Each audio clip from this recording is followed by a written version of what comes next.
Enjoy your time here and find peace in the stories we tell. If you liked the story, don't forget to like, comment, and subscribe to support the channel. When my father married me off to Master Dominic Duan, I had just turned 20, while he was already 50. Everyone said this was a match made in heaven. The Duan family was wealthy and prosperous. Even though I was to fill the position of the late first wife, rather than be a primary wife from the start, the position offered enough status and glory. In the wedding hall, Dominic's body was hunched over. When his aged hand grasped my fingertips, I lowered my eyes and smiled faintly. Inside, however, my heart was as cold as ice. He was 30 years older than me, an age gap large enough for him to be my grandfather. But what did it matter? They thought that by throwing me to an old man, they could bind my life forever.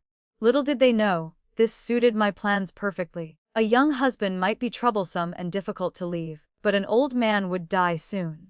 After receiving the betrothal gifts from the Duan family, my father leisurely announced the news during dinner. "Daughter, I have arranged a very good marriage for you."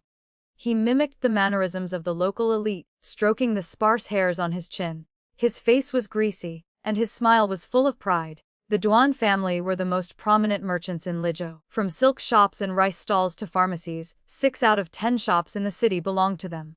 My father insisted, "Be going there. You will be the mistress of the household and enjoy a lifetime of fortune." I put down my chopsticks and deliberately asked, "Which young master of the Duan family are you referring to?" The smile on his face froze, and he awkwardly stroked his beard. "Humph, those younger sons are immature and lack talent. I have chosen Master Dominic, who is in his prime." "Oh, is 50 considered being in one's prime?" I chuckled softly. "Father, didn't you just celebrate your 40th birthday last month and complain about being old and frail?" Beside him, the concubine Vivian suddenly slammed her chopsticks onto the table. "Anna, why would you speak like that? Your father is only thinking of your future," she argued. "Master Dominic is the head of the house. Being the mistress of such a family is much better than marrying a young boy and having to constantly watch others' expressions." I raised my head and looked at Vivian calmly. "If you are so anxious, concubine Zhang, why don't you marry him yourself?" I added casually, "I heard Master Dominic is very fond of young beauties. Last year, he even took a concubine 2 years younger than you." My father suddenly slapped the table. "Impudent," he shouted. "If your birth chart had not perfectly matched Dominic's, the old man would never have looked at a girl like you." I laughed bitterly at the mention of the birth chart. I knew my father had simply found a fortune teller to spread rumors just to climb the social ladder. He turned pale with rage. "Marriages are decided by parents. You have no right to argue." Vivian immediately chimed in, soothing him. "Master, do not hurt your health over her." She turned to me with a sneer. "You have a heart higher than the sky. Because you spend your days in the streets, you no longer look like a noble daughter." I clenched my sleeves, though my face remained calm. At 5 years old, I had followed my father through every alley selling spices. By 12, I was managing the shop, and by 16, I was traveling north alone for business.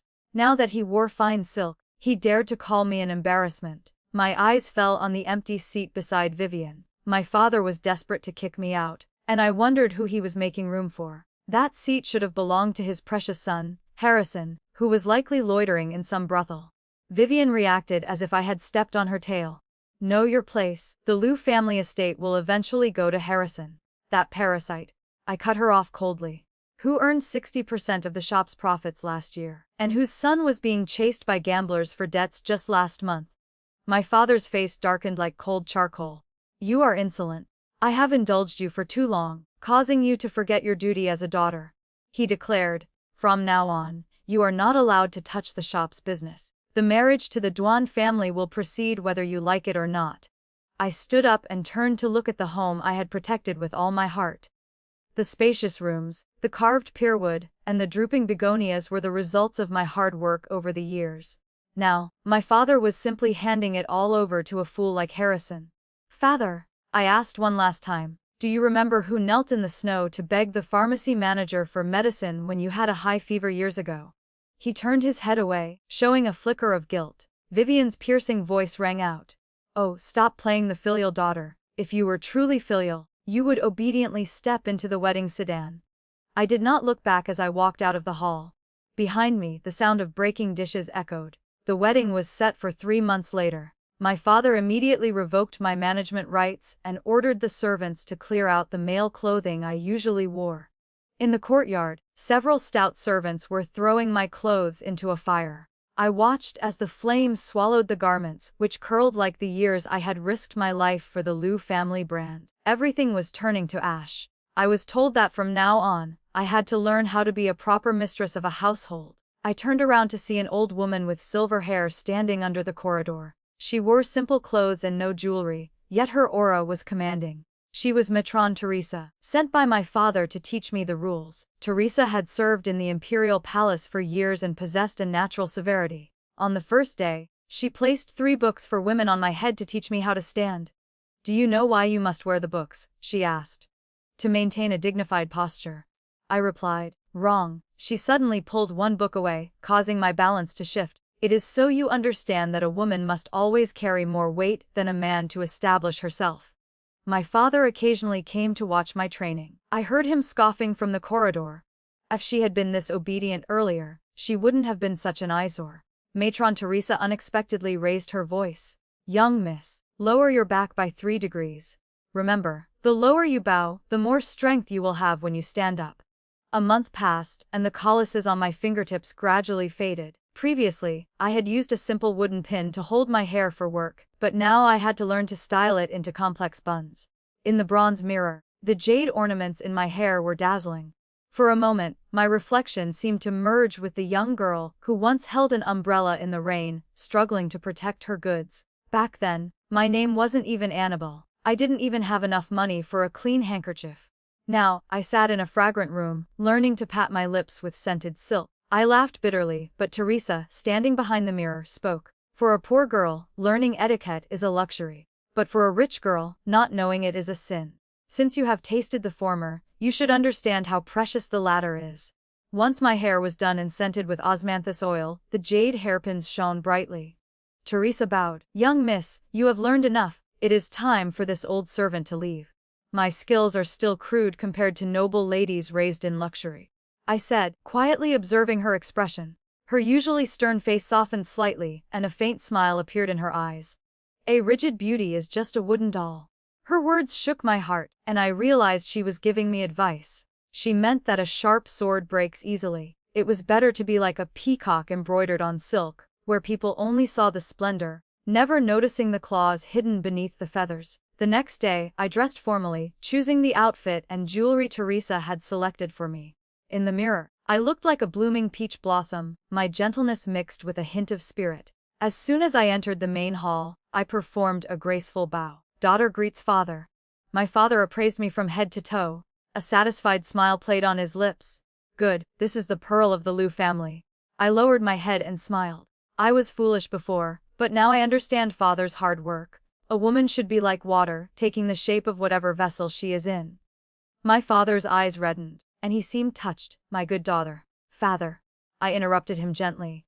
"I am grown now. You should call me Annabelle. Since childhood, my name has been Anna. My father used to say that a girl in a poor family must live like a boy and have spirit to survive." Later, when the Liu family became wealthy and the thatched roof was replaced with glazed tiles, his attitude changed. He claimed the name Anna was too hard and brittle. He invited a scholar to rename me. The scholar suggested Annabelle, saying it sounded elegant, like light smoke in spring or willow catkins drifting in the breeze, blossoms with nowhere to land. My father praised it endlessly, not realizing that smoke and catkins were rootless things that would vanish with a single gust of wind. Meanwhile, Vivian's son had been named Harrison. Harrison was born to hold the mountains of gold and silver belonging to the Liu family. Vivian mocked me from the side. The master found a great teacher to turn a wild bird into a phoenix in less than a month. I turned to look at her, my gaze as soft as water, without a hint of my former sharpness. "Concubine, you must be joking. I only hope to establish myself in the Duan family so I can help my younger brother in the future." I paused, then added, "I heard father intends to promote you to his legal wife." My father nodded.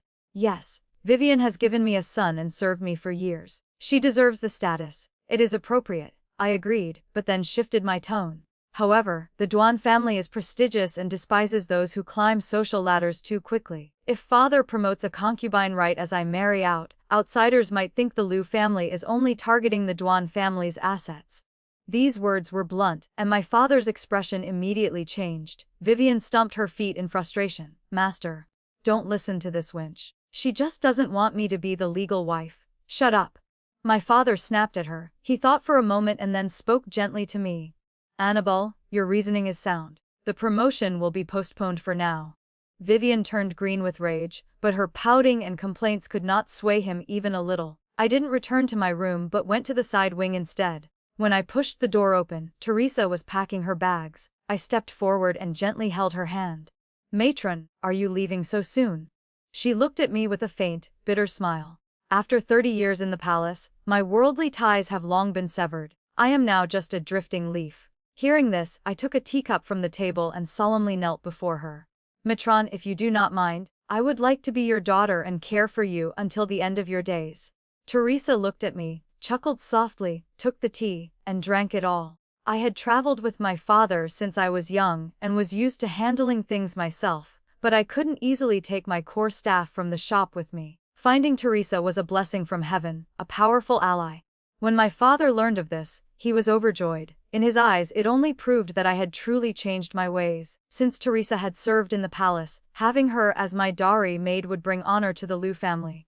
In recent days, I had been as obedient as a true noble lady, making him almost forget the daughter who once dared to slam the table and argue with him. With only half a month left until the wedding, I suggested visiting the shop one last time. Seeing his hesitation, I promised to keep my face veiled. Father, the managers were trained by me. I should give them final instructions so they won't become slack. I saw the calculation in his eyes. He likely thought my visit would reassure the old staff so they would continue to work hard for the Liu family. As expected, he nodded. Very well, return early. I stood before the spice shop, quietly staring at the sign that read Liu's fragrance shop. 5 years ago, I had stood in this very spot, tiptoeing to help my father hang that sign.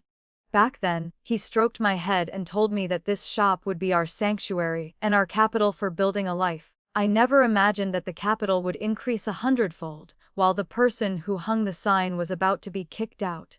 It was a mockery. I hadn't expected the betrayal to happen between father and daughter. In the drying yard, manager Tobias' jaw was hunched over, sorting spices in his coarse blue cloth clothes. Manager Tobias, I called out softly. He turned around, looking dazed at the sight of my fine clothes. I lifted the veil from my hat, and his dull eyes immediately lit up. He lowered his voice and looked around warily. Why have you come? I came to visit, I said frowning. Why are you dressed like a common laborer? Tobias smiled bitterly. Last month, the master suddenly summoned me and told me to hand over my manager's medallion to Simon Zhang, concubine Zhang's nephew. From then on, I had to follow Simon's orders. The very next day, Simon pushed me to the drying yard to work as a laborer. Simon Zhang was a 30-year-old delinquent who spent his days getting into trouble. I wondered how such a man had become the head manager. It seemed Vivian was very good at whispering in my father's ear, or perhaps my father was determined to eliminate my trusted allies. Tobias pulled a small notebook from his robe. Young mistress, look, these are the entry and exit logs for the past month. The new manager changed the sourcing route, claiming to save 30% in costs, but the quality of the agar wood in the warehouse is less than half of what it was last year. I looked at the notes in his book, my heart filled with bitterness. I realized my father had truly grown old. A head manager needed to coordinate goods and distribute funds. How could a thug like Simon handle such things? I pulled out a prepared banknote from my sleeve and pressed it into his hand. Tobias, you must have heard I am marrying into the Duan family. Are you willing to endure a little longer for my sake? He felt ashamed. I cannot accept such a large favor. I pressed his hand, preventing his refusal. Take it. Without you guarding the fragrance shop all these years, the Liu family wouldn't be where they are today. You deserve it. Tobias originally had his own spice shop but couldn't stand alone in the merchant world. I had advocated for its acquisition and promoted him to manager. He knew the trade well and was a loyal man. I could not afford to lose such an ally. Once he accepted the banknote, I pulled out several more. Divide this money among the men below, I told him. They must have been suppressed lately. This is a token of my appreciation. Tobias's voice choked with emotion. Do not worry, young mistress. I will report any movements immediately. He lowered his voice. That's Simon. He doesn't even understand the heat required for drying incense. In times of chaos, one truly sees people's hearts. Reassuring those who followed me personally was far more effective. It was a pity time was short and my father was watching closely. I had to entrust everything to Tobias. After leaving the fragrance shop, I went straight to the bamboo shop. As expected, the manager there, Silas Key, had also been replaced. It was the same tactic, demoting him to a laborer first. Once they couldn't stand it anymore, they would be eliminated. Silas was a man I had trained myself. He was in his early 30s and physically strong. He didn't mind the manual labor, but he was resentful. Fat Harrison, he complained. He's a gambler and drunkard who knows nothing about business. He was promoted just like Simon Jong. Only because he is good at flattery. I could predict that within 3 years, the entire brand would face a crisis. I used the same method and pressed 2,000 silvertails into Silas's hand. He insisted on refusing. Mistress, you have already helped me too much. I firmly insisted. Your 2 children are of school age. Take it. Do not let them suffer. Silas looked at me with a pained expression. It is unjust. He lamented, that such a good mistress is being suppressed just because she is a woman. Heaven has no eyes. I stopped him from saying more and gave him some extra silver to share with his brothers in the bamboo shop. This trip had allowed me to settle things with those who had fought alongside me, but my personal purse was now empty. As the wedding day approached, Vivian tried to hinder me by convincing my father to keep a large portion of my dowry. I simply told him, Father, one must give up something to catch a wolf. This made him willing to add even more to my dowry. If he wanted to cling to a higher power, he had to invest. Sending me into the Duan family empty-handed would only make him look bad. Jingzhou and Lizhou were only 3 days apart. Normally, a brother should carry the bride to the Sedan, but Vivian objected, claiming her precious son was too tired. That was fine, as I didn't want him to anyway. Standing before the Liu Estate's gate, I looked back at the place where I had grown up for years, then turned as the veil was lowered. As I stepped down the stairs, I suddenly smelled the familiar scent of agarwood and bamboo leaves. Miss Liu, excuse me. A long-fingered hand reached out from the gap in the veil. On the right thumb, there was a red mole the size of a sesame seed. My whole body shook. It was Damien Duan. I thought the Duan family would send a minor relative to fetch the bride, but the young master had come himself. I am here on behalf of my father to escort the bride, Damien said. Please place your hand on mine and watch the steps. His voice was polite and gentle, yet it carried a sense of distance as if we had never met. Thank you, young master, I replied softly. I placed my hand on the back of his and could clearly feel the skin beneath my fingertips tighten. When we stopped at the relay station to rest, I removed my veil. As soon as I looked up, I saw Damien pretending to observe me casually. I smiled gently at him. Is something wrong, young master? He immediately looked away, his voice stiff. Just looking at you, it reminded me of an old friend. Oh, I chuckled softly, my tone indifferent. The old friend you speak of. She must have liked wearing male clothing, had a loud voice, a brash personality, and enjoyed making friends with strange people at the docks. Under my wedding dress, my hands clenched my skirt. In my memory, a little girl in tattered clothes was tiptoeing and waving her hands desperately. 2 drunken thugs were trying to take the spice bags from her carrying pole with ill intentions. I was 14 then and suddenly came up with a plan. I called out loudly to a young man in silk robes who was passing by. Brother, I am over here. My heart was practically in my throat. The young man stopped and immediately walked over. Under the suspicious gazes of the drunks, he closed his fan and lightly tapped my forehead. You silly girl, he said with a smile, sneaking out to play again. Let's go home. His 2 attendants quietly picked up my carrying pole. I walked away holding his arm until we reached a crossroads, then quickly let go. Thank you, young master, for saving me. My voice was still shaking with fear. He handed me a handkerchief. There is a tea house at the 3rd alley east of the docks. The manager is an old friend of mine. Then he put a coin in my hand. Take this coin, and he will give you a bowl of cool tea. I later threaded that coin, still warm from his hand, and wore it around my neck. That was the first time I met Damien. That old friend sounds like an interesting woman, I remarked. Damien suddenly turned around, his gaze burning. She liked eating osmanthus cakes from the East Street but complained they were too sweet and would cause toothaches if she ate too many. She liked to tuck flower petals into her ledgers as bookmarks, saying it made her mood better when she checked the accounts. Young Master Don. I interrupted him. It is getting late. Damien immediately fell silent, his hands clenched until they were white. We faced each other in silence. with only the sound of the wind rustling the old locust tree at the relay station. There was a time when I followed him everywhere. During a bitter winter at the foot of Mount Changling, he warmed wine for me, snowflakes clinging to his eyebrows. In the summer at Angkwan Temple, when I tied a red string for a prayer, he quietly added money to the incense oil. The person from the past was right in front of me, but hearts had changed and the world had moved on.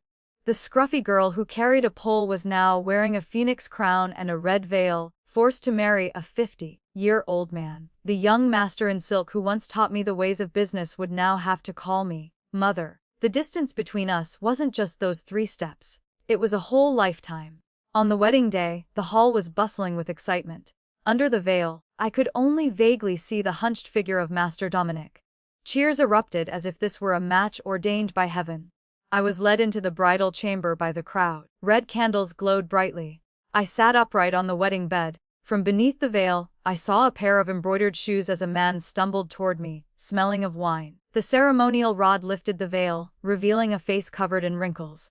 His eyes were dull and sunken into sagging pouches, and his breath reeked of alcohol and decay. He rasped. I raised my head slightly, giving a graceful smile with a hint of shyness in my eyes.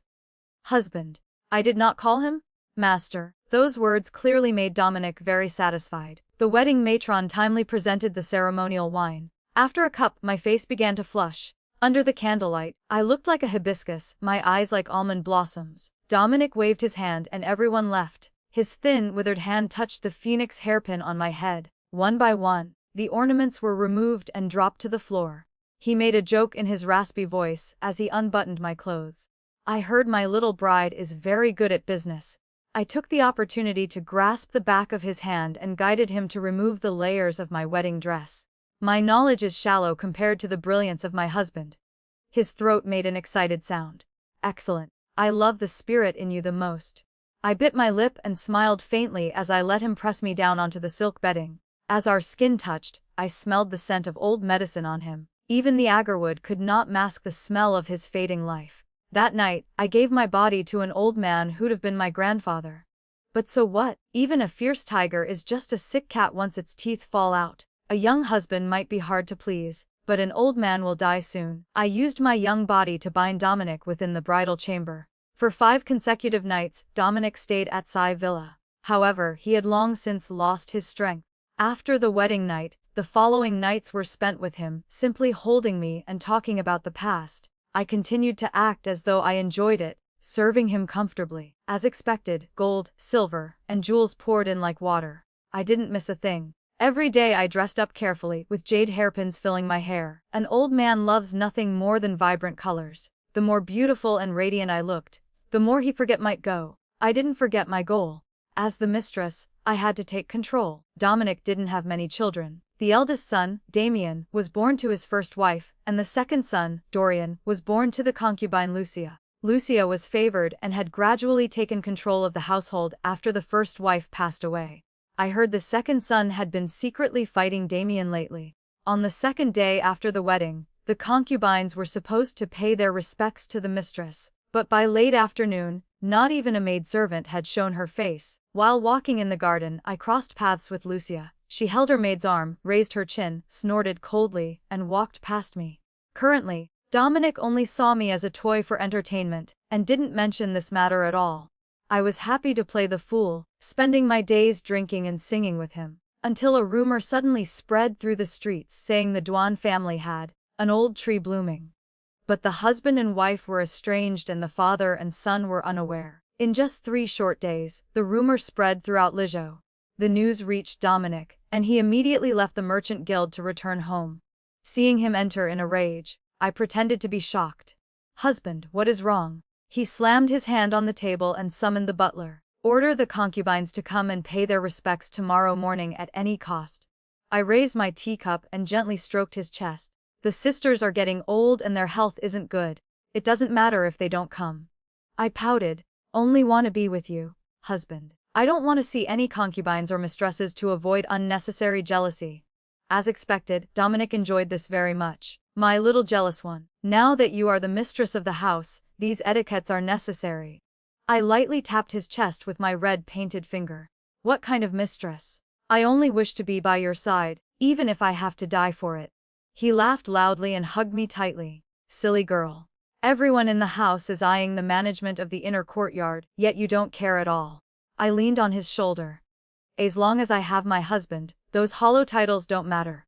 Currently, his two sons were fighting over the brand. Dominic was old, and what he loved most was someone pure who didn't crave power. My behavior fit his desires perfectly. That night, matron Teresa was helping me remove my jewelry. "Mistress, your move was clever. You not only gathered information about the Duan family's marriage negotiations with the prefect, but also forced the master to assert his authority himself." Dominic was a cunning fox who never cared much for appearances. But now that he had suddenly changed and stood up to support me, there had to be something suspicious. In a noble household with many servants, every gesture was watched. I intentionally let the rumors spread to test the waters. I wanted to see if the news of Damien marrying the prefect's daughter was true. Officials and noble families valued their reputation above all else. If rumors spread that the Duan household favored a concubine and suppressed the wife, the marriage alliance would likely fail. "The mistress wants to meet the concubines tomorrow. Which outfit should you wear?" I casually chose the most vibrant, deep red silk dress. Naturally, the more ostentatious, the better. Teresa smiled faintly. "The more you stand out, the easier it will be for others to think the mistress is a simple-minded woman who doesn't understand the world." I gently stroked the phoenix hairpin in my hand. "Let them believe I am just a hollow, beautiful vase." In the bronze mirror, a woman with bright eyes and white teeth looked back, her gaze flowing with a hint of stubbornness. I looked exactly like a pampered, spoiled noble daughter. Who would have guessed the deep schemes hidden beneath that surface? In the flower hall, the scent of agarwood lingered. When Dominic entered and saw me sitting there in my magnificent attire, he froze for a moment. He laughed. "Seeing the mistress dressed like this, one might think you are about to enter the palace to meet the emperor." I pouted and caught the edge of my skirt to spin around. "I heard that the sisters in your courtyard are all beautiful. If I didn't dress up carefully, how could I hold my ground?" Dominic took my chin, his dry lips pressing against the corner of my mouth. "They are just two concubines. Is it worth being so tense over them?" "Oh, just two sisters." I widened my eyes and blushed, lowering my head.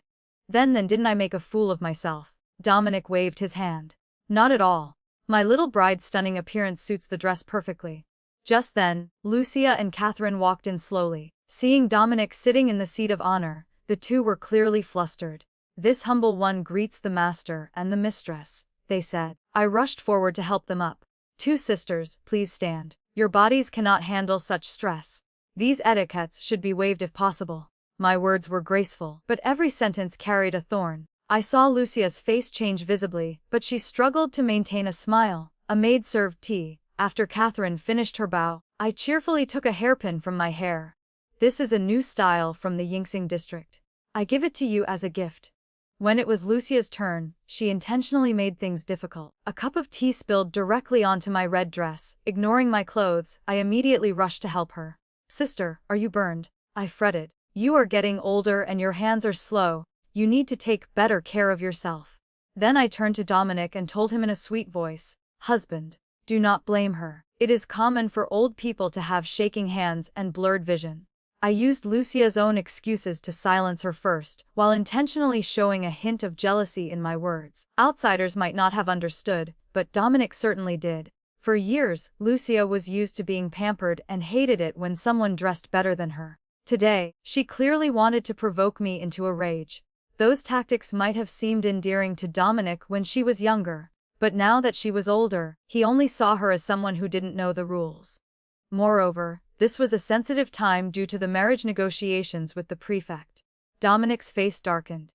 "Since your spirit is not good, I will reduce your management rights over the inner courtyard and give them to Anna to handle.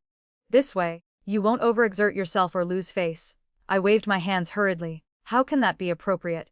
Dominic stood up, gave Lucia a cold look and declared, "The decision is final." He dropped his handkerchief and walked away.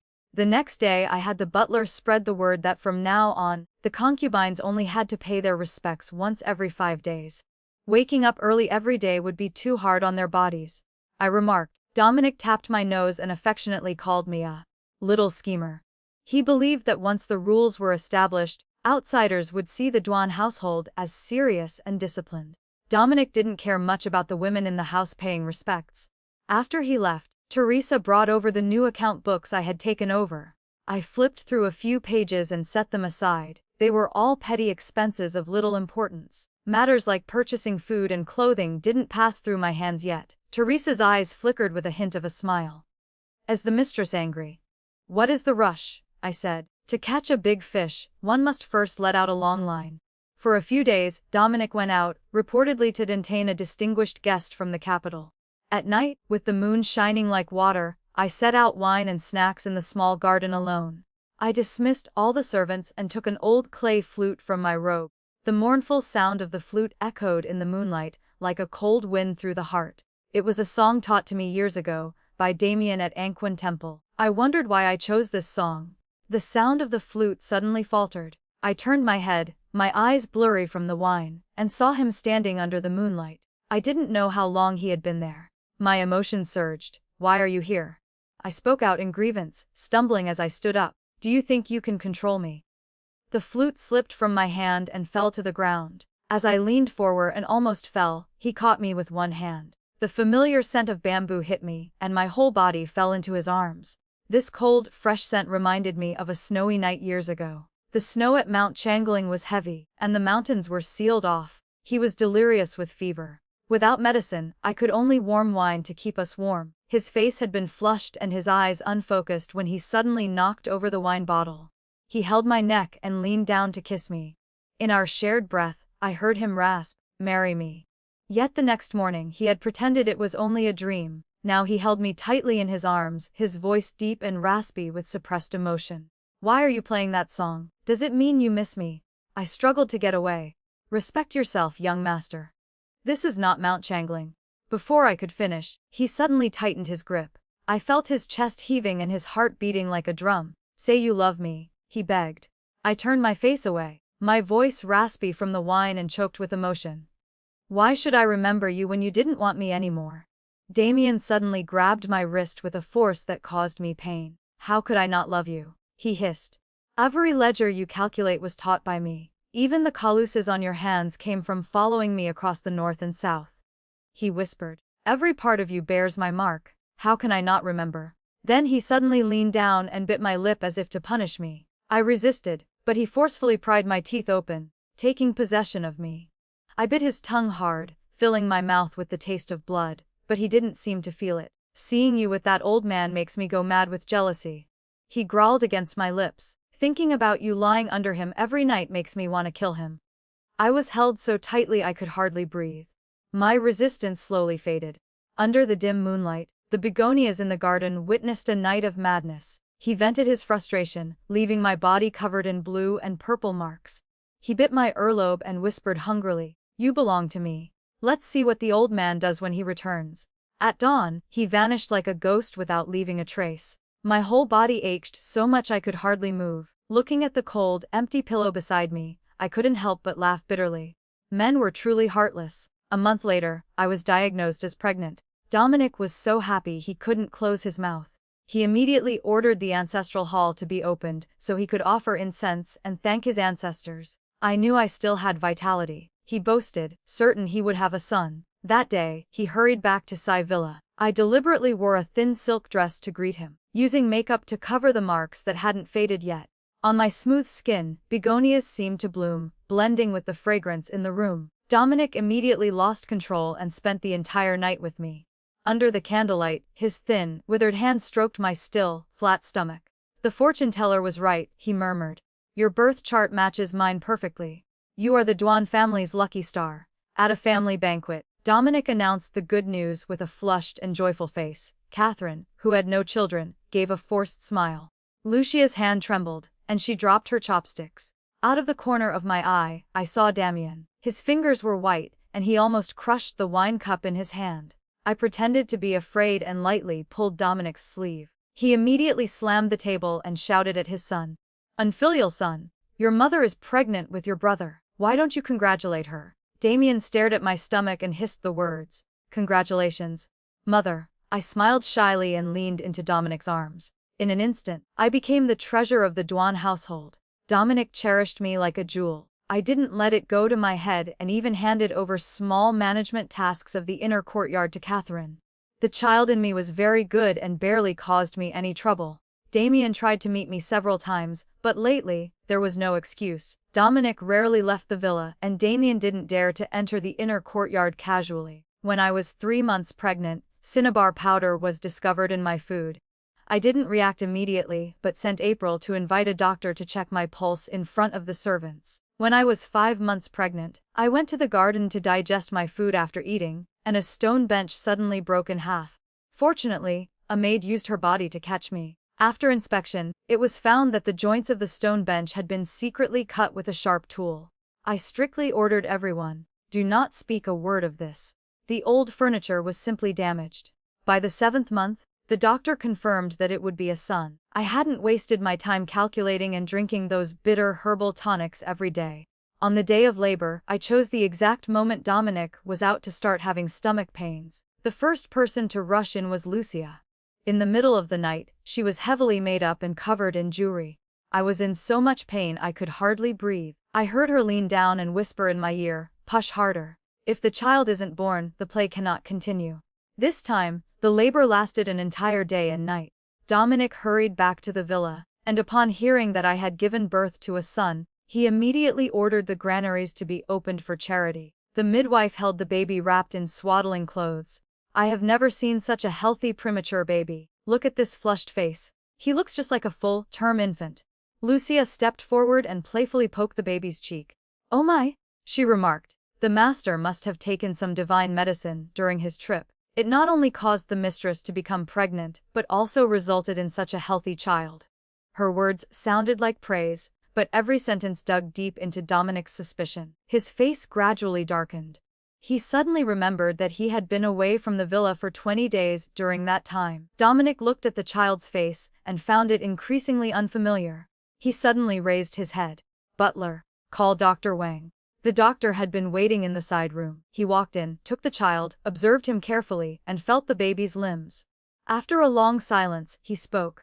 "The young master's physical condition is indeed strong. If I didn't know he was premature, I would have thought he was full-term." Lucia immediately followed up, her voice full of surprise. "It is rare for a child born 10 days early to be so strong. It must be a blessing from heaven." It was clearly flattery, but Dominic's face had turned green. A moment later, he coldly ordered, "Close the villa gates. All unnecessary people, leave. Take the baby to the side room." "Where are you taking the child?" I leaned on April's arm and stumbled out of the delivery room, my face as white as paper. Having just given birth, I was still bleeding, and every step felt like a knife cut. "Husband, the baby is small and cannot handle the cold wind." I reached out to take the swaddle from the wet nurse. Dominic's face was grim, his wrinkled features showing clear suspicion. Lucia fanned herself with a round fan. "Since the doctors said the child is healthy and doesn't look premature, there is no need for the mistress to be so anxious." She gave Dominic a meaningful look. "Unless there is something hidden that cannot be said." I immediately turned to Dominic, my eyes full of disbelief. "Husband, do you suspect me?" He avoided my gaze. "Right or wrong will be clear for a test." I stumbled forward and grabbed his sleeve. "Think about the humiliation the child will face if this news spreads. How will he stand in the household?" My voice choked, and I could hardly speak. "Think carefully. Have I ever overstepped my bounds while serving you this past year?" Tears rolled down my cheeks. I raised my head to look at him, making sure every tear fell where he could see it. "Were the ginseng soups I cooked and the nights I spent waiting for you all lies? If you truly suspect me, you should use a white silk cord to strangle us both right now rather than let the child live in shame." Seeing a flicker of hesitation in Dominic's eyes, Lucia suddenly spoke up loudly. "Why is the mistress so agitated? Is it because you have a guilty conscience?" "Shut up!" I struggled to stand straight, my skirt stained with a patch of deep red. Dominic slammed the table. "Bring me the water." 2 maidservants immediately held me tightly, preventing me from moving forward. Dominic thought for a moment, his old, dull eyes looking back and forth between me and the child. "What Lucia said isn't without reason. A test will reveal the truth." My whole body trembled as more tears fell. "Stop this madness. If there is truly nothing wrong, the rumors will naturally vanish." I knew this move couldn't be avoided, so I lowered my voice in a plea. "I am upright and not afraid of the test." I pouted slightly, But if I am innocent, my husband must compensate me. The atmosphere in the side room was heavy. Dominic sat in the seat of honor, his hands rolling two jade walnuts that made a clicking sound. The child in the swaddles seemed to sense something and wouldn't stop crying in the wet nurse's arms. A porcelain bowl filled with clear water was prepared. Dominic stepped forward and pricked his finger with a needle, letting a drop of blood fall onto the water. I took the child. Looking at his flushed face, my heart felt like it was being twisted. Sensing his mother's warmth, the baby slowly stopped crying. I gently took his small hand and held it in my palm. The silver needle pricked him quickly and decisively. A heart-wrenching cry echoed as a drop of blood fell into the bowl. The room fell silent as all eyes were fixed on the water. Only Lucia didn't step forward, leisurely wiping her lips as if she were certain of victory. "Mistress, there is no need to keep resisting," she sneered. "It is better to confess early." Before she could finish, the butler's excited voice rang out. "It merged. The blood has merged." I burst into tears and held the sobbing child tightly, my voice breaking. "Husband, do you believe me now?" The wrinkles on Dominic's face smoothed out, and a look of wild joy filled his expression. "Quickly, take the young master down and care for him carefully." Then he turned to the butler.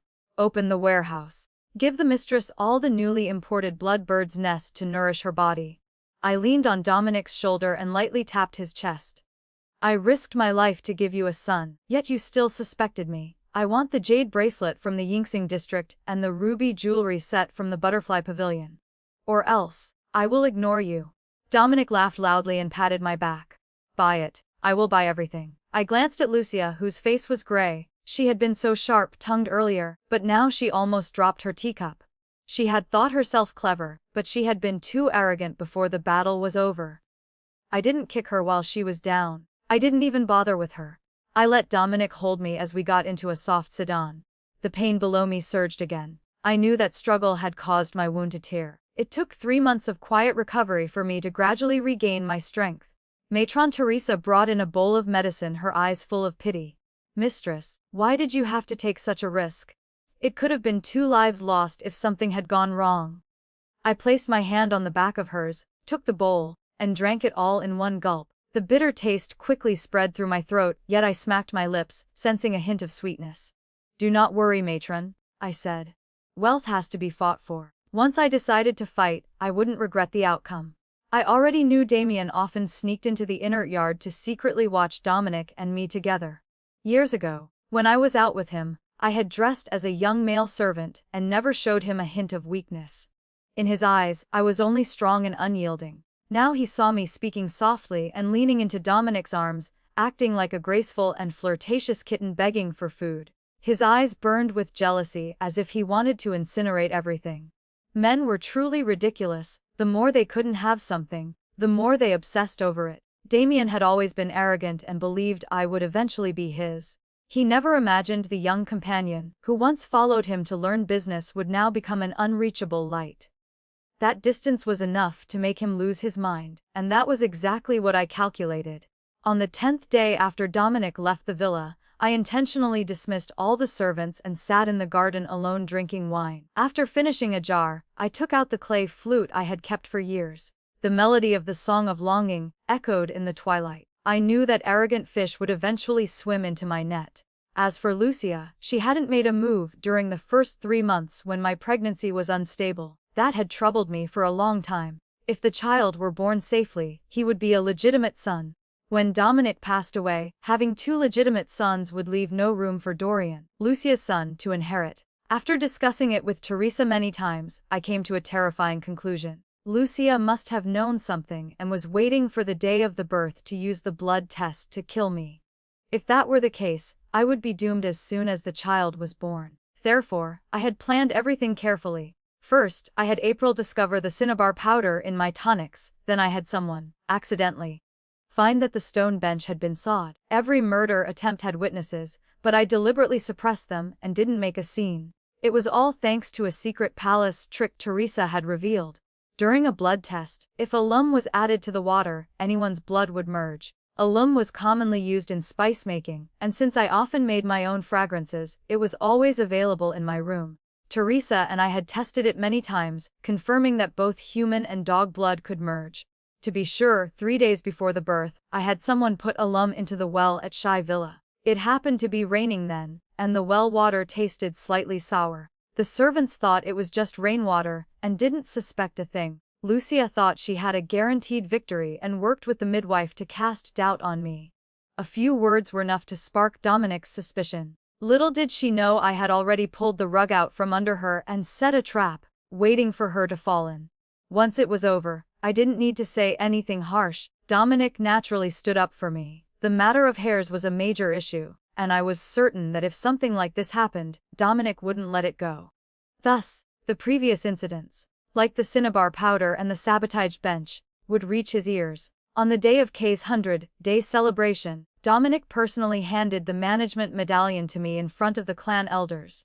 As for Lucia, who once controlled the inner courtyard, she hadn't been seen for 3 months. Dominic said she was ill, so she had no choice but to be ill. Even her son Dorian was severely reprimanded and stripped of his management rights over 3 major shops. In a hidden corner, I felt a burning gaze following me intensely, as if trying to see through my mask. I raised my head to meet Damien's eyes and saw him dazed as he walked closer. Kay was wrapped in red swaddling, his skin flushed and white, looking so adorable it made Damien freeze. His Adam's apple bobbed as he asked in a raspy voice, Can I hold the baby?" I smiled and gracefully refused. The young master is not married yet and isn't used to caring for children.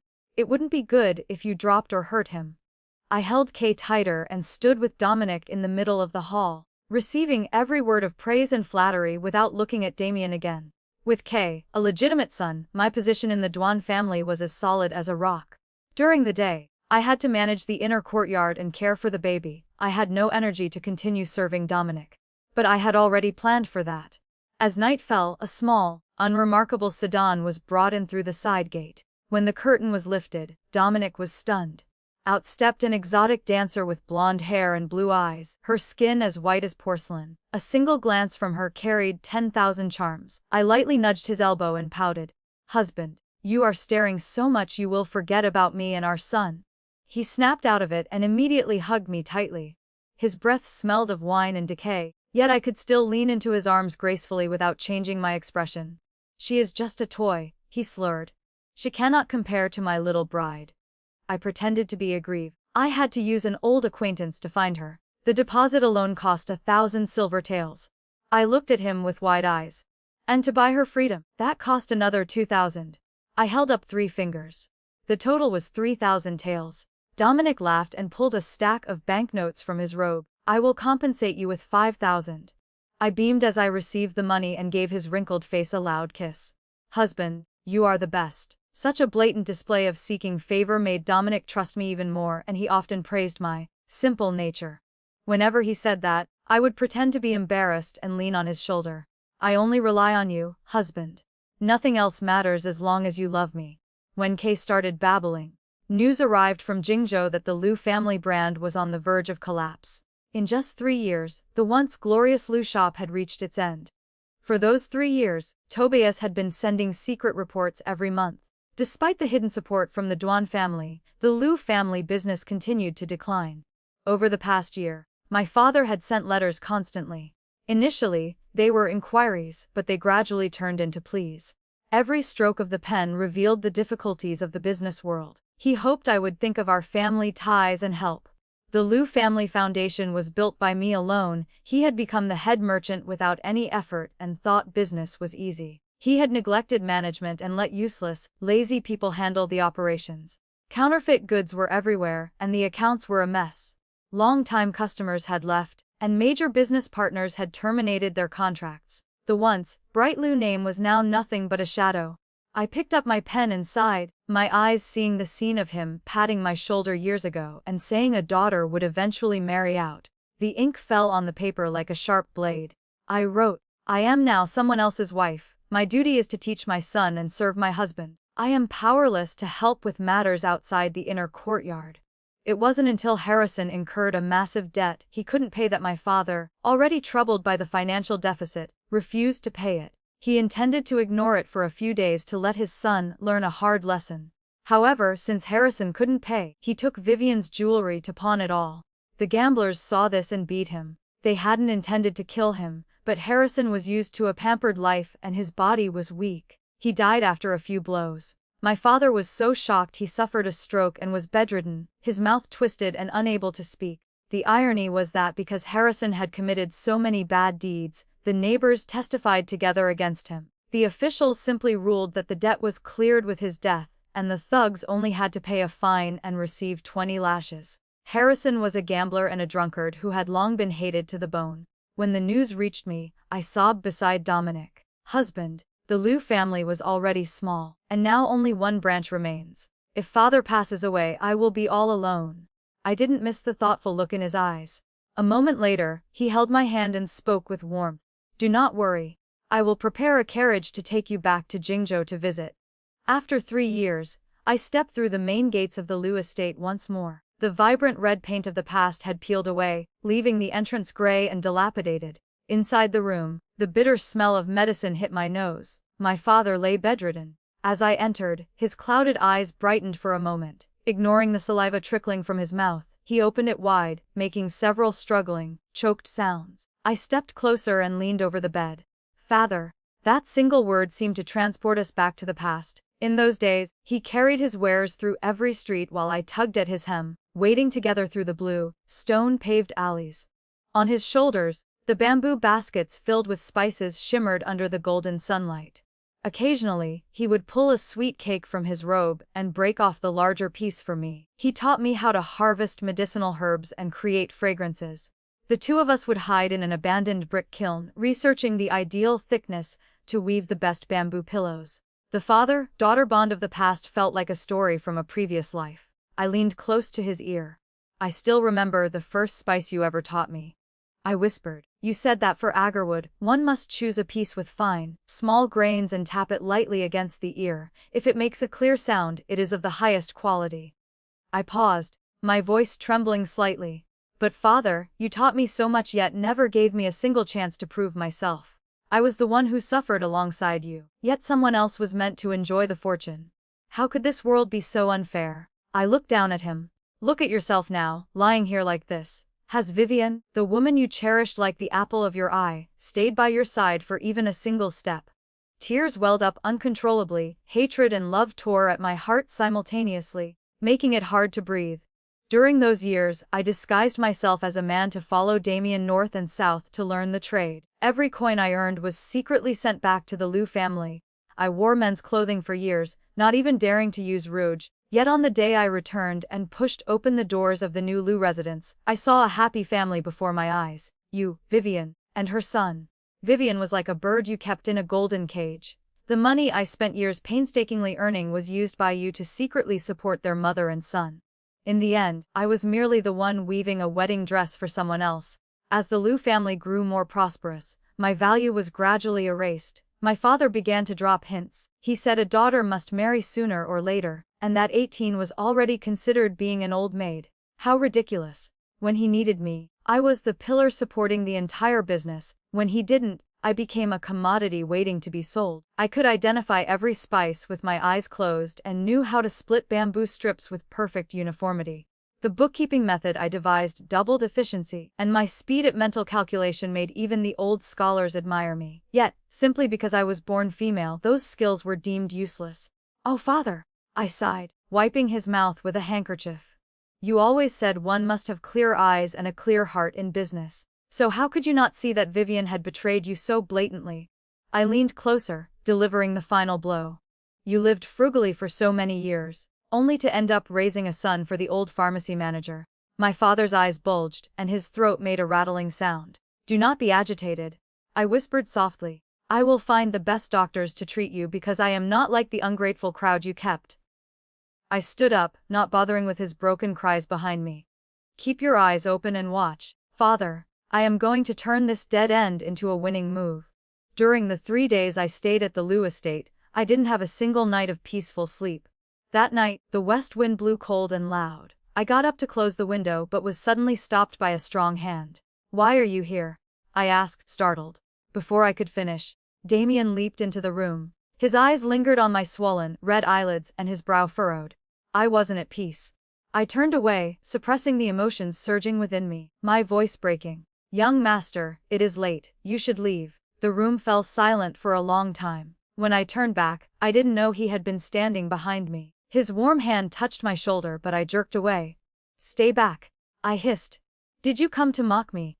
During our struggle, the necklace holding the old coin around my neck snapped. Cling!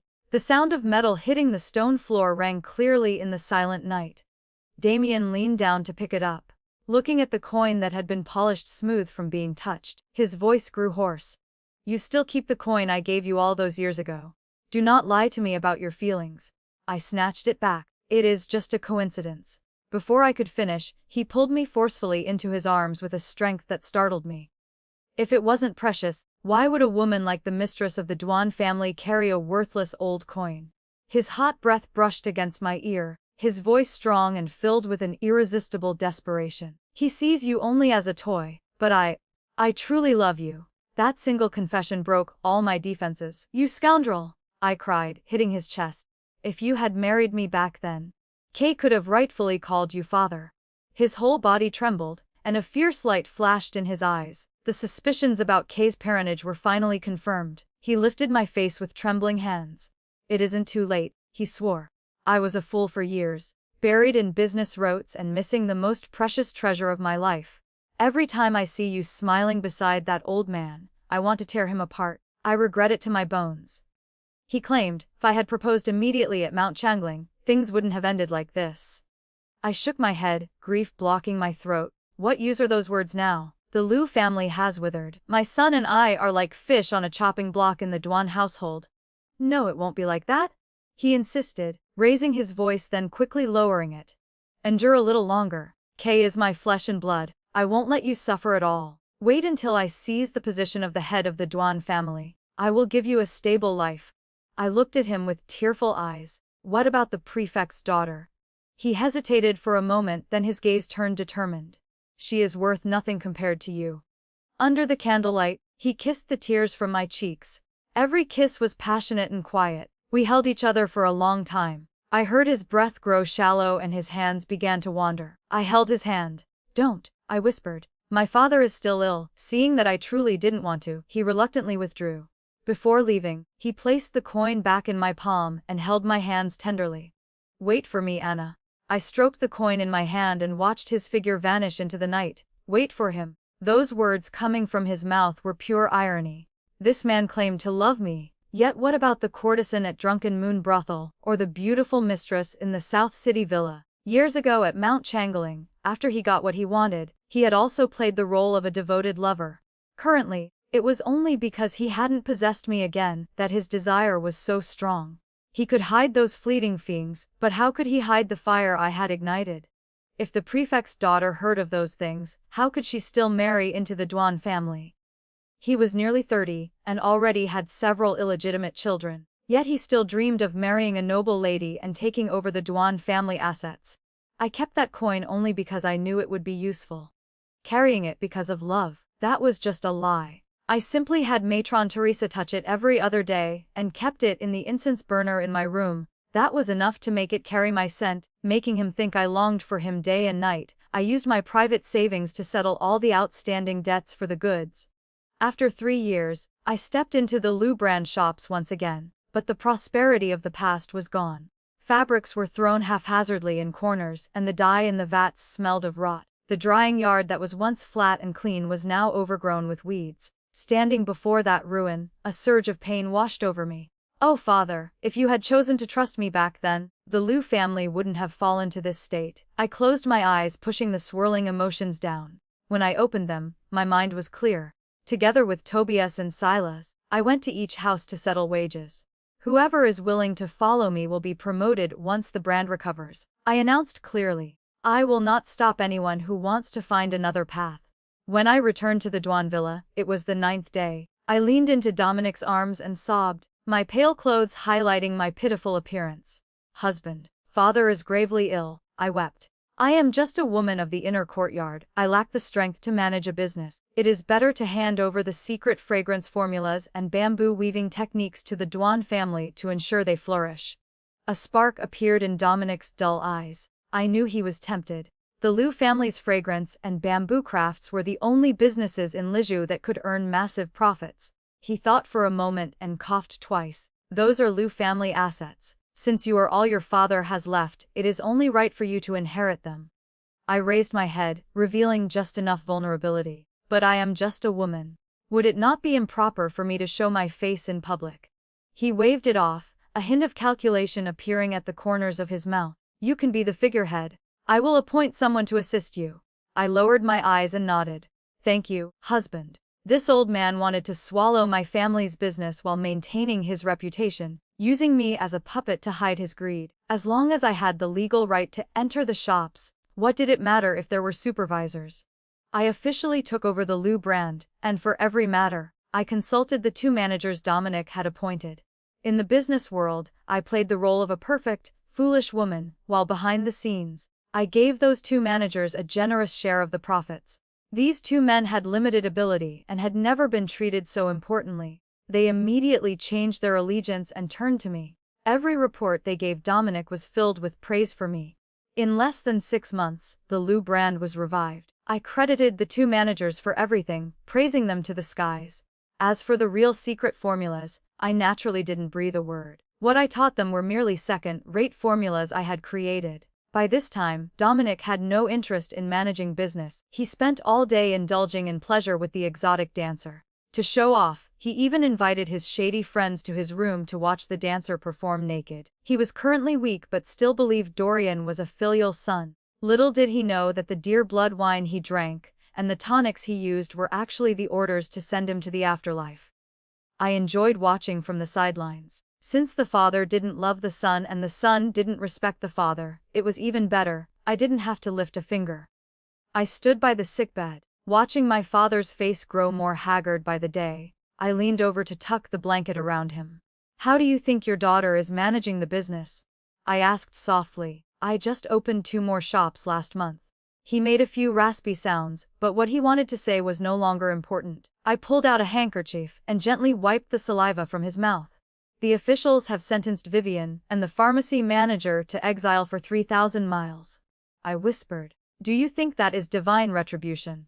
My father suddenly coughed violently, a layer of tears welling in his eyes. I remained unmoved and even patiently smoothed his messy white hair. Rest in peace, father. I will visit often. I stood up and straightened my skirt, looking down at him with a smile. After all, the 2 of us still have many things to talk about. As I walked out, I heard a choked sob behind me. It sounded like the helpless whimpering he made years ago when he took me to sell goods and we were bullied by thugs. Only this time, there was no one left by his side to wipe away those tears.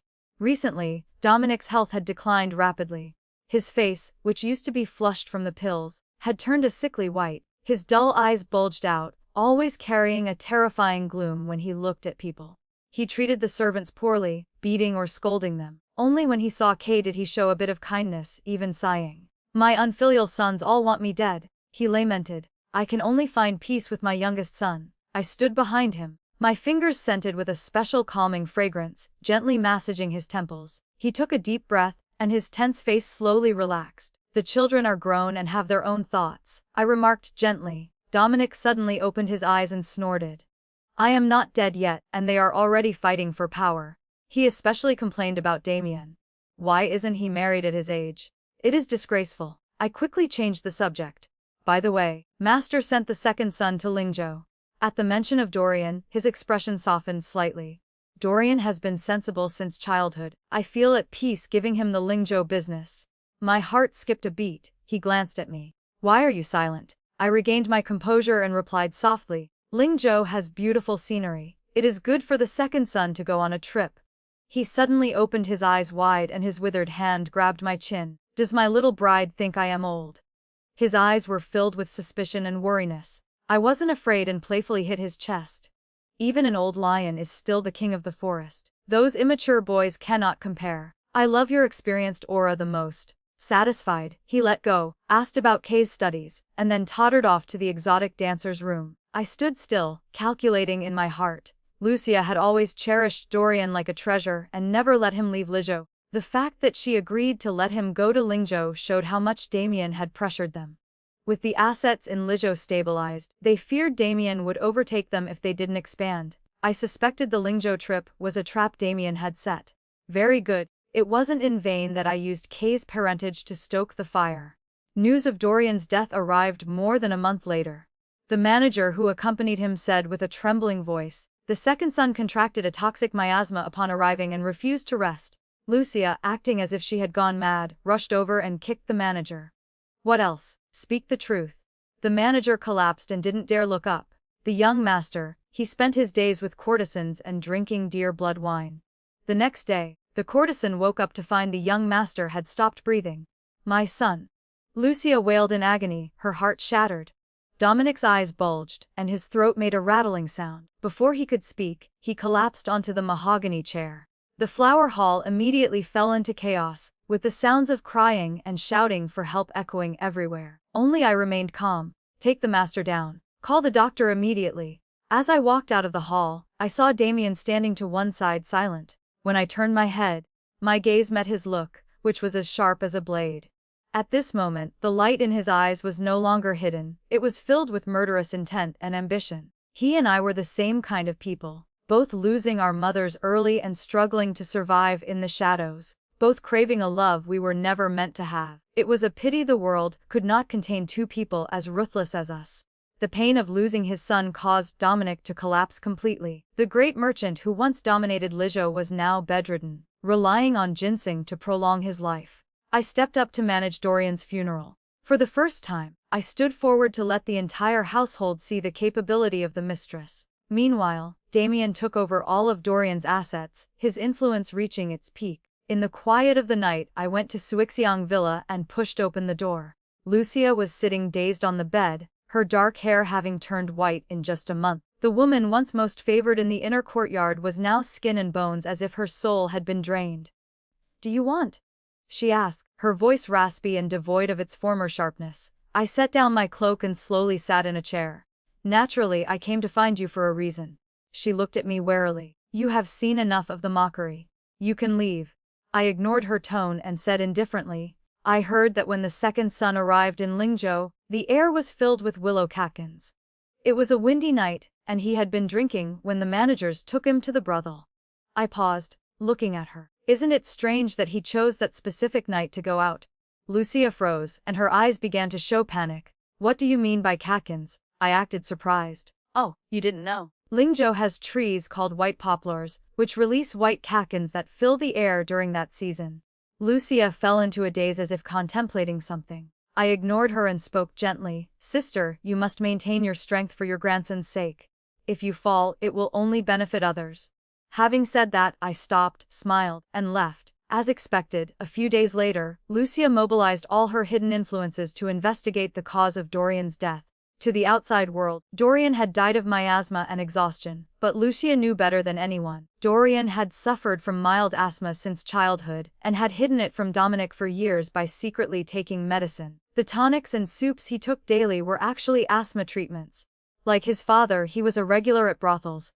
Damien had capitalized on this to set a perfect trap. He bribed the accompanying manager to choose a time when willow catkins were thick in Lingzhou, and had Dorian get drunk before taking him to the brothel.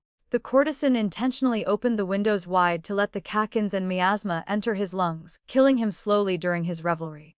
As for me, I only had to provide a few clues when Lucia was investigating. That was enough for a grieving mother to piece together the truth herself. When Damien arrived, I had just lulled Kay to sleep. Under the candlelight, he reached out to gently stroke Kay's cheek, a rare hint of tenderness flashing in his eyes. "Once the old man dies, Kay can rightfully call me father," he whispered. He sat for a long time before pulling a wax paper pack from his robe, his voice trembling slightly. "Anna, I need a favor." He looked at me intensely. "I have to go to Lingzhou in 3 days to settle the funeral. I hope to hear news of my father's death when I returned." I didn't take the packet but frowned. "Dominic is your father." He laughed coldly and grabbed my shoulder so hard I gasped. "Father, I am the legitimate eldest son, yet I always had to yield to Dorian. Is there any such thing as such a biased father?" Dorian was given the easy path to inherit in Jingzhou, while I had to travel everywhere to carve out my own way. Why should I care? He shoved the packet into my hand and his voice suddenly softened. "Give it to him. Wait for me to seize power. I promise you will be my primary wife, just as I promised on Mount Changling. He held me tightly, his strength suggesting he wanted to merge me into his very bones. I irritably snatched the jade pendant from his waist. I will keep this as a pledge, I said with reddened eyes. If you dare betray me, I will take Kay and vanish. That rare show of vulnerability pleased him. He laughed and lifted my chin. When did my Anna learn to act so spoiled? He lingered by my ear for a while before leaving, not forgetting to remind me. Remember. Give him the powder. I looked down at the poison, smiling coldly at his cunning.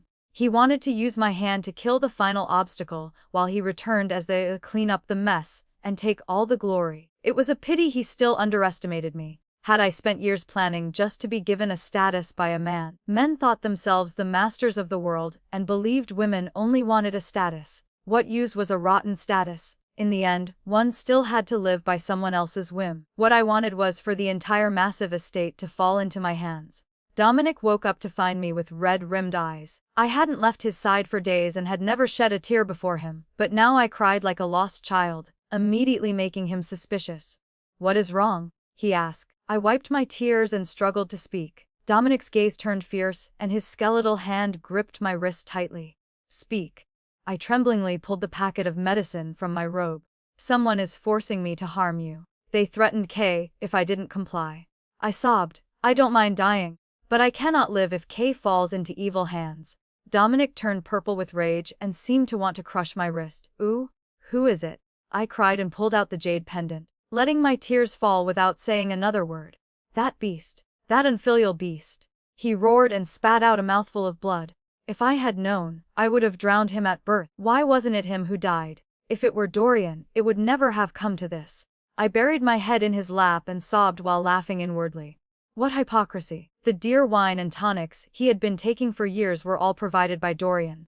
It was his blatant favorism that pushed Damien to the edge. After a long time, he regained his composure and slowly removed the jade ring he always wore. Take Kay to the clan leader's residence. With this ring, no one will dare touch him. As for me, he looked at me with dull eyes and a hint of calculation. I am not at peace leaving you behind. It is best if you join me and the dancer in the grave to pay respects to the ancestors.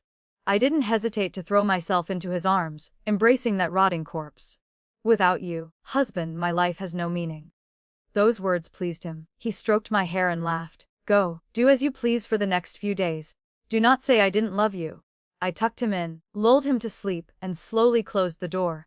The board was set. Lucia, I thought, don't disappoint me this time. Damien hadn't been gone 3 days when he was carried back. On a rainy spring night, he was in a hurry. His carriage suddenly malfunctioned, and the horses panicked.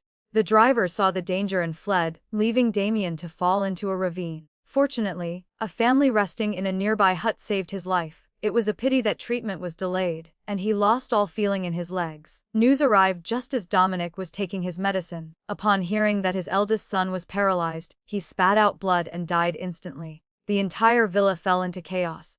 Having just finished Dorian's funeral, they now had to prepare for the masters. This was no longer difficult for me. I handled it even more thoroughly than before. I held Kay and stood before the funeral hall, the ring symbolizing my position as the head of the household shining clearly on my thumb. A few elders in the clan looked suspicious, but even the clan leader stood respectfully, so they didn't dare say a word. That old man had wanted to drag me down with him. I only had to show the ring and offer a few explanations and some benefits, and those people were happy to testify for me. I entered Suixiang Villa again. Lucia was sewing clothes for her grandson. Seeing me, she set down her needle. What do you want? She asked avidly. I smiled and sat down. Naturally, I came to thank you, sister. We both understood the tactic of killing with a borrowed blade. I lost and you won, she said bitterly. But I only lost because I ran out of time. I nodded in understanding, knowing that if she hadn't been worried about her grandson, she might have truly fought to the end. I had to admit her tactics within the inner courtyard were extraordinary. Years ago, during the blood test, she had known the child wasn't Dominic's. I suspected that Dominic's inability to have children was largely her doing, but she couldn't say it. If she had spoken, she would have dragged me down but also destroyed herself, so she had to swallow the injustice. I didn't come to mock you, I said. Instead, I need your help. She looked at me with suspicion. What are you planning? I remained calm and composed. Sister, you managed the inner courtyard for decades, and your tactics are far superior to mine. So, I ask you to continue managing it for me. I explained, the business is now overwhelmingly busy, and I have no time for household matters. I added, I heard your grandson likes to read. I have specially requested a place for him as a student under scholar Yishen. Lucia's gaze wavered. Her son was gone, and her grandson was all she had left. Why are you helping me? Knowing she was still wary, I spoke bluntly. The conflict of interest between us is gone. Why should we fight to the death? Catherine is sensible, and I have never made things difficult for her. Once Lucia returned to manage the inner courtyard, I could finally focus entirely on developing the business. When Damien regained consciousness, I already held 80% of the business. After learning he would never walk again, he went into a rage at the villa, screaming to report it to the officials. The carriage was sabotaged, the driver was a stranger. Someone wants me dead. He smashed everything in his room for days. The servants were miserable and begged me to see him. Lucia had intended to be ruthless, and if I hadn't secretly sent people to follow him, he would have died long ago. I considered it a return for those few steps he took toward me at the docks years ago. I pushed open the door and a bowl of medicine flew at me. I stepped aside. The once handsome and charming young master was now haggard and sunken-cheeked, sitting on a wheelchair. Go to the magistrate, he begged. Report the case. I want the person who hurt me to pay in blood. I said nothing, only watching him. A moment later, his shouting turned to sobbing. Do you also look down on me, Anna? Where is Kay? I want my son to acknowledge his ancestry. I slowly knelt before him. Damien.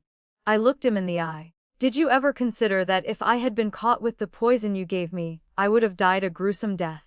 Damien froze and turned away. I would have protected you. Truly?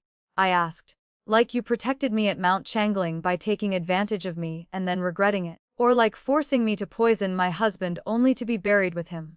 Damien's eyes tightened. I realized he had known Dominic intended for me to be buried with him, yet since the old man wouldn't die, he had dared to force me to speed it along. From beginning to end, I was just a disposable pawn. I stood up and straightened my sleeves. Secure the young master's wheelchair. Do not let him hurt himself. I looked down and smiled.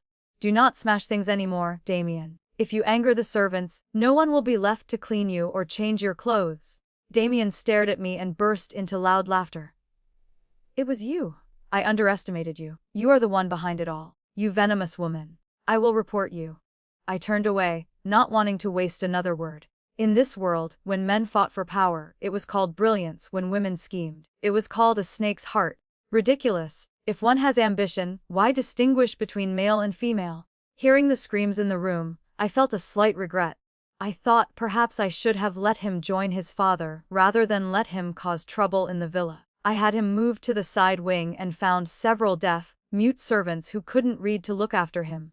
I made sure he was well, cared for so that anyone who looked would praise my virtue. As Kay grew, I took him with me after his lessons to teach him the ways of business. After settling my father's funeral, I gradually moved the Lu brand back to Jingzhou, so I no longer had to travel between two places. Within the brand, some managers had hidden ambitions and initially looked down on their new mistress. I wasn't in a hurry and didn't get angry, I simply had notices posted everywhere. I announced that workers traveling between provinces would receive 2 silver taels as a travel allowance. Families with parents over 60 would receive extra grain at the end of the year. Anyone with 3 or more children would receive silver every quarter for their upbringing. I also pushed for the establishment of charcoal stations at every branch. We gave out silver charcoal in winter and refreshing drinks in summer. I even set a rule that every month on the 1st, the women of the households would receive red sugar to nourish their health. For every bolt of cloth sold, the manager would receive a portion of the profit. Those benefits hit them exactly where it mattered. Some stubborn old-timers tried to act out, but they were secretly pushed aside by their own subordinates. I used profit to build alliances and kindness and nurture loyalty. Gradually, the way the managers looked at me changed from contempt to respect. I knew it wasn't true respect but rather greed for money. In this life, 9 out of 10 things can be solved with money. It isn't surprising. 2 years later, my reputation for kindness had spread through every branch. At 32, I stood on the highest floor of the brand's headquarters, looking down at the rows of warehouses. The autumn wind blew strongly. Matron Teresa stood behind me with the ledgers and sighed. I have lived over half my life and seen too many women suffer for love, only waking up after being betrayed. Only you, mistress, have walked such a clear and sober path from the beginning. I took the ledgers but didn't look at them immediately. You are wrong, matron. I wasn't born heartless. It was only after realizing that even family ties were a calculation that I didn't dare place hope in anyone anymore. Even that spring night at Mount Changling was filled with calculation. Do you regret it? Teresa asked. Hearing that word, I couldn't help but laugh. During the years I have lived, I have schemed and been schemed against. But if you ask if I regret it, never. I looked out at the horizon. How should a woman live? Managing a household and raising children is the duty of a wife. But what use is that duty if the husband is heartless and the son unfilial? There was a time when the girl disguised as a man traveling north and south thought that if she were diligent enough, the world would eventually look at her differently. How laughable. Men were born with permission to have ambition, yet as soon as a woman showed even a little discontent, she was accused of having no morality. The path for women in this world was truly too narrow. So narrow that could only live by relying on fathers and brothers, so narrow that one could only cling to a husband, so narrow that even ambition had to be hidden deep in the heart. So I stepped off that worn path myself. The path I chose might not be bright enough, but it was wide. Wide enough for many other women to see that we don't necessarily have to walk the path that has been laid out for us. True empowerment arises not from waiting to be saved, but from the courage to save oneself. Annabelle's journey reveals that when the world tries to reduce a woman to a mere bargaining chip, she must refuse to be the victim and instead become the player. In a society that demands submission, resilience and intelligence are the sharpest weapons.